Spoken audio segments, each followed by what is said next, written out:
जी good morning.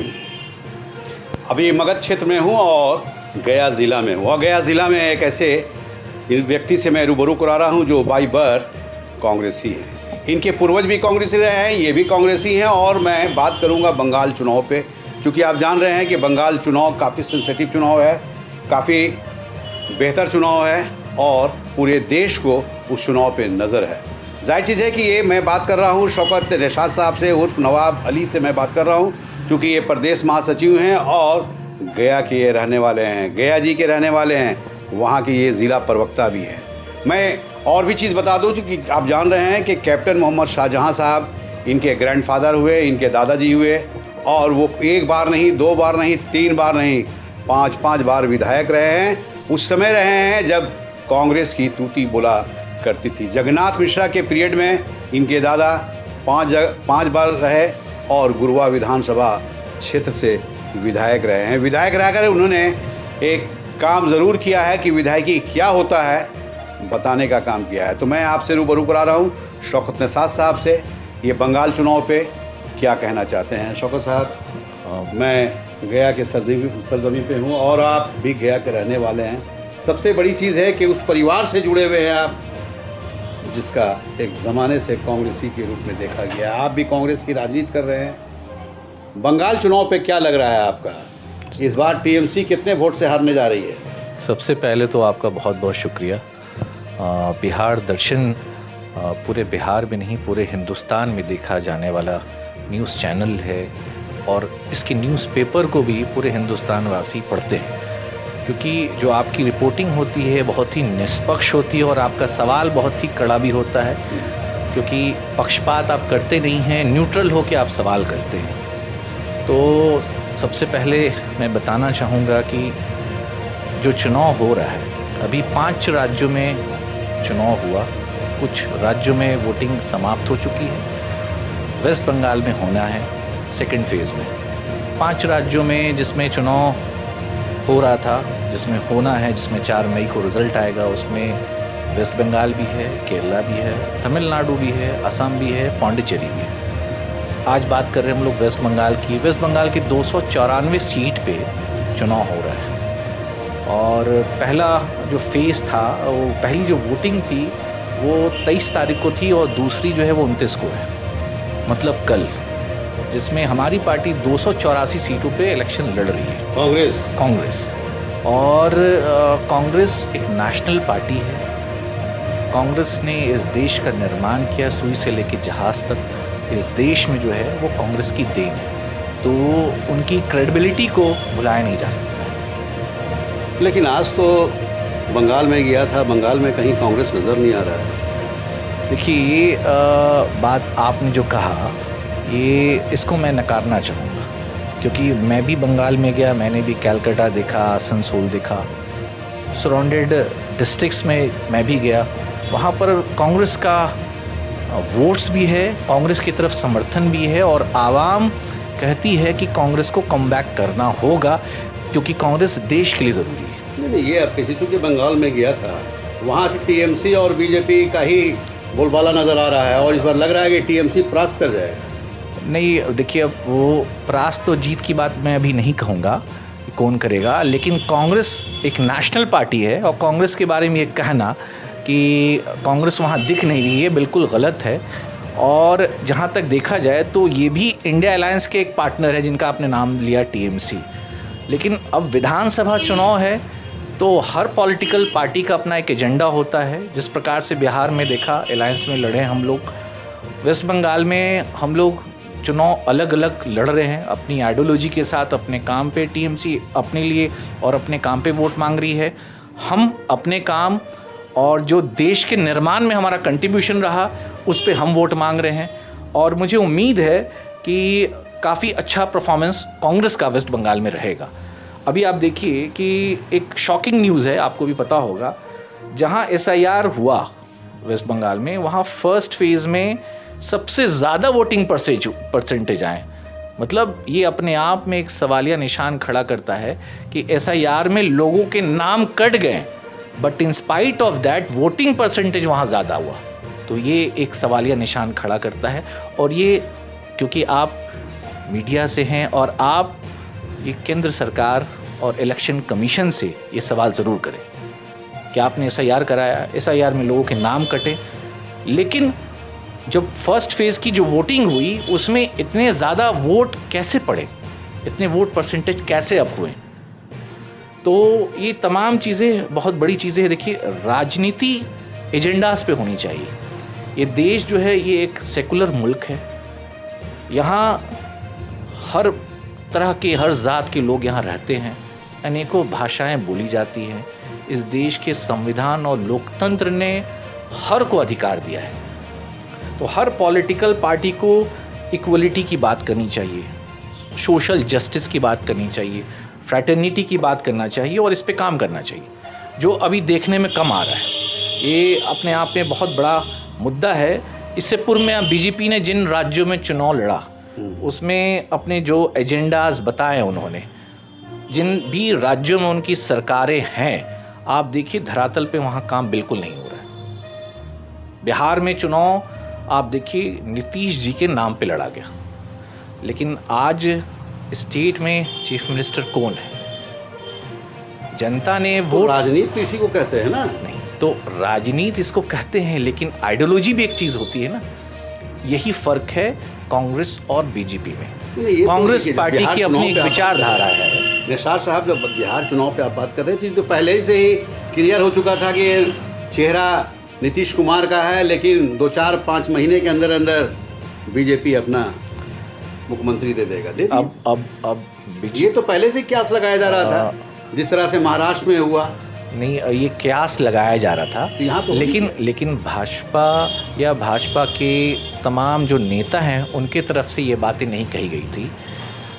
आपने सुना होगा मोदी जी की जुबानी तो बात, मोदी जी ने कहा था, इनफैक्ट अमित शाह जी जो गृह मंत्री हैं उन्होंने भी कहा था कि नीतीश जी रहेंगे।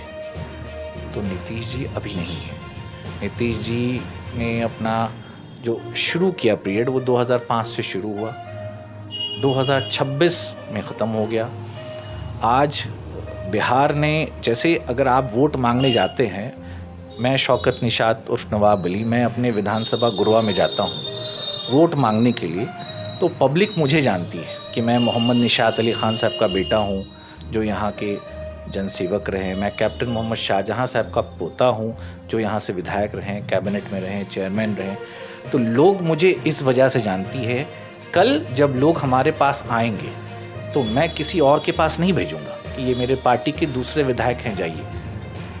ये मेरी जिम्मेदारी है और मुझे अकाउंटेबिलिटी लेनी होगी।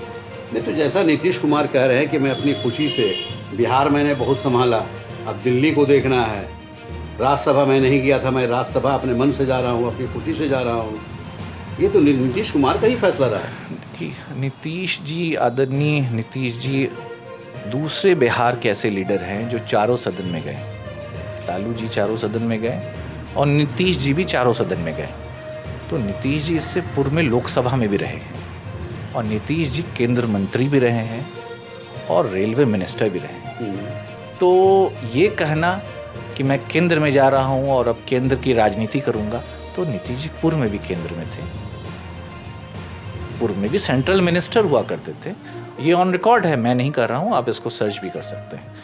अब बात आती है कि भाई एजेंडास की, आइडियोलॉजी की, काम की, देश में चुनाव हो या किसी भी राज्यों में चुनाव हो, चुनाव एजेंडा पे होना चाहिए, चुनाव रोजगार पे होना चाहिए, चुनाव महिलाओं के सशक्तिकरण पे होना चाहिए, चुनाव नौजवान जो बेरोजगार हैं, एजुकेटेड, ग्रेजुएट, पोस्ट ग्रेजुएट, उनको हम रोजगार देंगे, उस पर होना चाहिए। चुनाव का एजेंडा होना चाहिए कि अगर महंगाई बहुत ज़्यादा है तो महंगाई कम हो, चुनाव ये होना चाहिए। तो वो तो लॉ एंड ऑर्डर मेंटेन हो। निसार साहब, बंगाल में बीजेपी तो बोल ही रहा है कि ये जितनी बात आप बोल रहे हैं उसको मैं लागू करूंगा।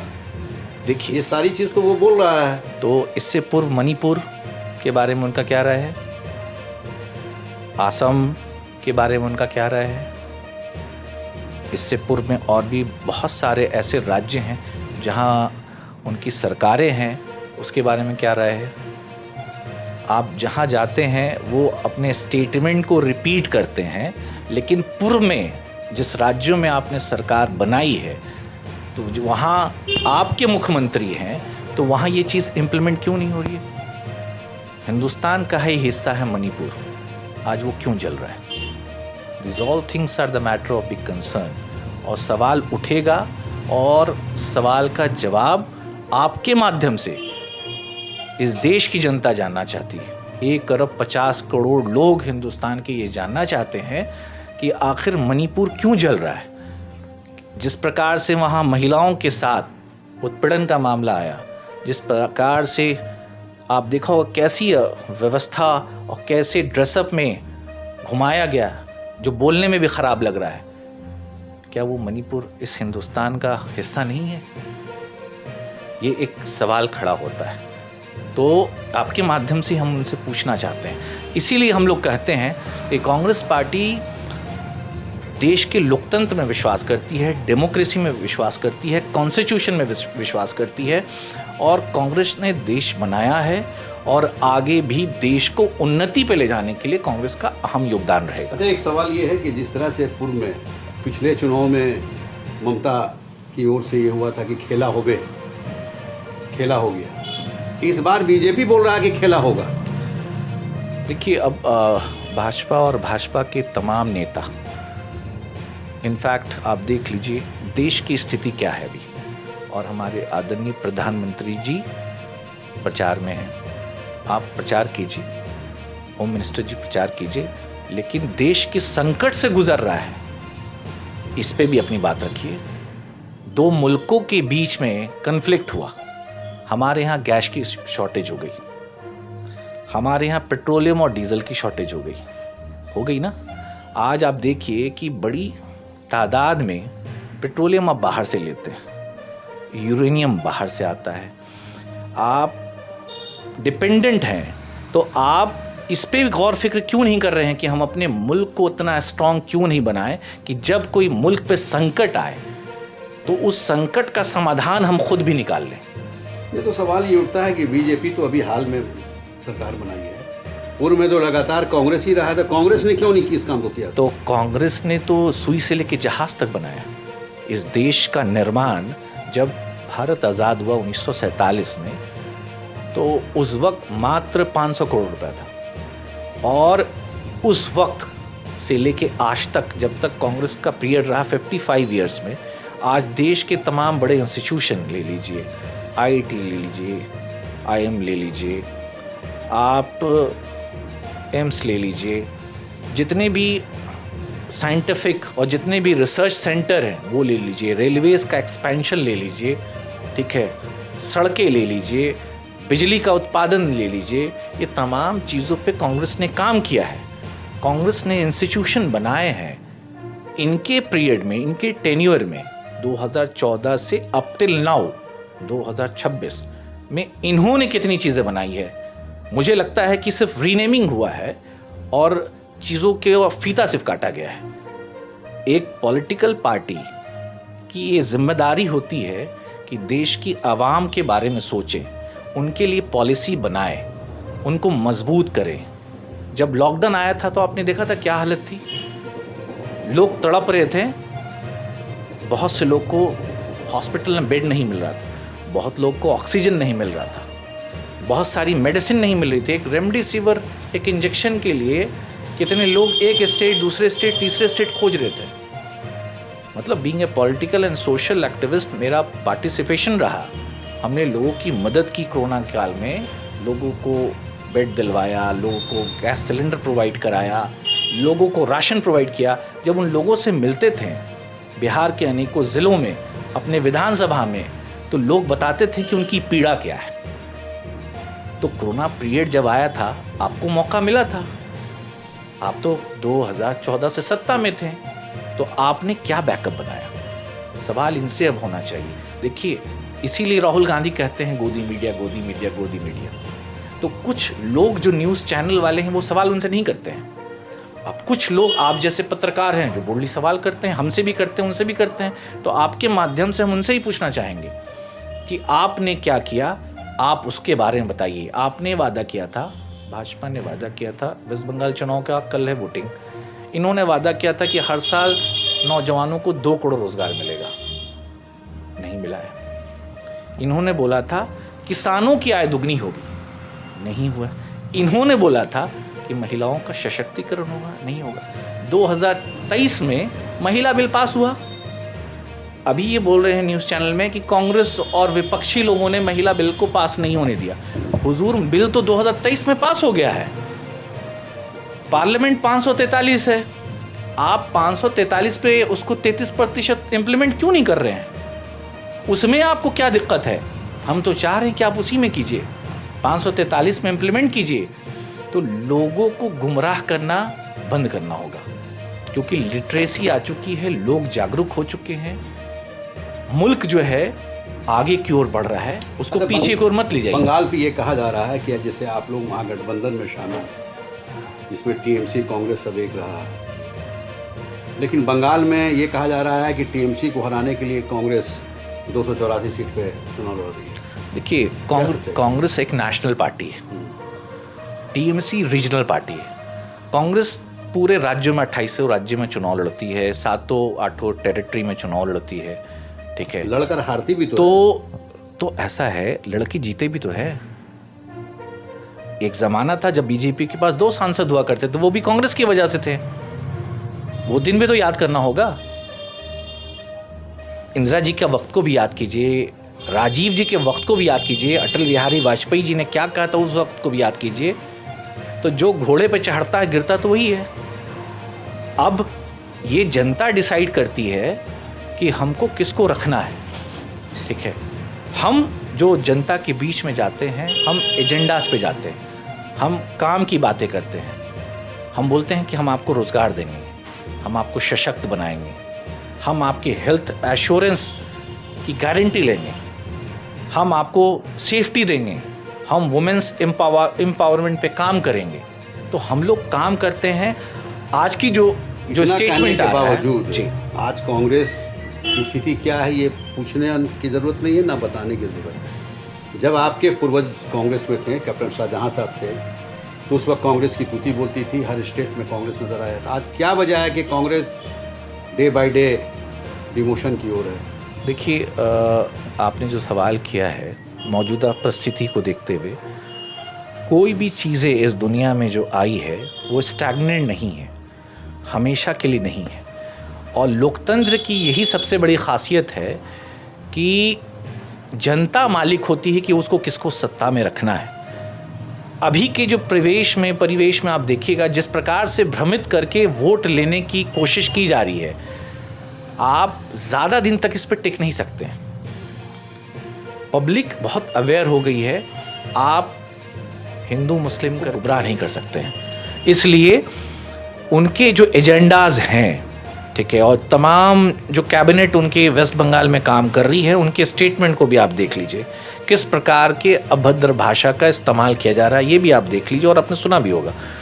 तो हम लोग जो हमारी जो आइडियोलॉजी है, हमारा जो सिद्धांत है, ठीक है, हम लोग गांधीवादी विचार के हैं, हम लोग फॉलो करते हैं। जैसे हम मुस्लिम समाज से आते हैं, बीइंग ए मुस्लिम, हम अल्लाह और अपने प्रोफेट को मानते हैं। तो हमारे इस्लाम धर्म में कहा गया कि आप अपनी ज़ात से किसी को नुकसान नहीं पहुंचाइए, आप अपनी बल का दुरुपयोग मत कीजिए, आप अपने नॉलेज से किसी को जलील मत कीजिए, आप अपनी दौलत से किसी कमज़ोर पे जुल्म मत कीजिए। तो ये मैसेज जो है ये आम है, लोगों के बीच में है। तो भगवान ने दिमाग सबको दिया है, बुद्धि सबको दिया है, तो ये वक्त है बुद्धि का भी इस्तेमाल करने का, अपने बुद्धि और विवेक से, संयम से काम करने का है। और हम आपके माध्यम से अपील करना चाहेंगे कि ये वक्त है अपने मुल्क को मजबूत बनाने का। एक मुल्क आज सुपर पावर से लड़ गया, और हमारा मुल्क जिसके एरिया बड़े, जिसकी पॉपुलेशन इतनी बड़ी है, जिसके पास तमाम साधन रहे, उस पे काम करके उसको सुपर पावर और डेवलप कंट्री में शुमार करने का। राजनीति ऐसी होनी चाहिए जिससे जनहित में फ़ायदा हो, आवाम का फ़ायदा हो। राजनीति सिर्फ अपने स्वार्थ के लिए नहीं करनी चाहिए। अच्छा, एक सवाल ये है कि क्या लग रहा है बंगाल चुनाव पे, क्या लग रहा है इस बार टीएमसी सरकार बनाएगी या खेला हो जाएगा बीजेपी की सरकार? देखिए, वहाँ पर जो इलेक्शन है, कांग्रेस पार्टी वहाँ बहुत मजबूत है। 284 पे हम लोग भी चुनाव लड़ रहे हैं, हमारे कैंडिडेट्स बहुत मजबूत हैं। टीएमसी ने भी अपने कैंडिडेट्स उतारे हैं, भाजपा भी उतारे हैं। परफॉर्मेंस कांग्रेस का बेहतर रहेगा। सरकार बना लेगी क्या कांग्रेस? परफॉर्मेंस बेहतर रहेगा, परफॉर्मेंस बेहतर रहेगा। और इस पे डिसाइड जो करेंगे, ठीक है, आफ्टर काउंटिंग, आफ्टर रिजल्ट, ये हमारे आला कमान, शीर्ष नेतृत्व डिसाइड करेंगे। हमारे राष्ट्रीय अध्यक्ष मल्लिकार्जुन खड़गे जी डिसाइड करेंगे, एलओपी श्री राहुल गांधी जी डिसाइड करेंगे कि सरकार कैसे बनेगी, कम बेशी होगा तो क्या होगा। लेकिन हम लोग एक अच्छी पोजीशन में हैं और अच्छा करने जा रहे हैं। देखिए, अच्छा करने जा रहे हैं और बंगाल में अच्छा करने जा रहे हैं। ये कहते नज़र नहीं आ रहे हैं कि हमारी सरकार बनेगी। कहीं ना कहीं कशमकश की बात है, कहीं ना कहीं शक की बात है। और शक इसलिए है कि कांग्रेस काफ़ी कमज़ोर हो चुका है। जाहिर चीज़ है कि वहाँ बहुत मजबूती ढंग से बीजेपी सामने आया है और सामने आकर सरकार बनाने के लिए काफ़ी मुशक्क़त कर रखा है, चैलेंज कर रखा है। और ये बताते नज़र आ रहा है कि इस बार ममता सरकार को हटाकर बीजेपी की सरकार एक बात बनानी है। कहना चाहूँगा, कांग्रेस से डर लग रहा है लोगों को। अभी राहुल जी की यात्रा को कैंसिल किया गया, राहुल जी की हेलीकॉप्टर और चॉपर को लैंडिंग के लिए परमिशन नहीं दी गई, राहुल जी की रैली को रोका गया। This shows there is something wrong. उनके दिल और दिमाग में इनसिक्योरिटी फील हो रही है कि कहीं कांग्रेस और मजबूत होकर यहाँ ना आ जाए। देखिए, एक और चीज़ सामने आ गया कि कांग्रेस से डर लग रहा है। ये शौकत निसार साहब कहते नज़र आ रहे हैं और इसलिए कहते नज़र आ रहे हैं कि ये बाई बर्थ कांग्रेसी हैं। तो जाहिर सी देखिए, कांग्रेस के पक्ष ये रखेंगे और इनके आला कमान, इनके जो नेता हैं, राहुल गांधी का परमिशन नहीं दिया गया, तो कहीं ना कहीं इनकी बातों में भी दम नज़र आ रहा है कि कांग्रेस से बीजेपी और टीएमसी भी डरी नज़र आ रही है। बिहार दर्शन से असलम परवेज़।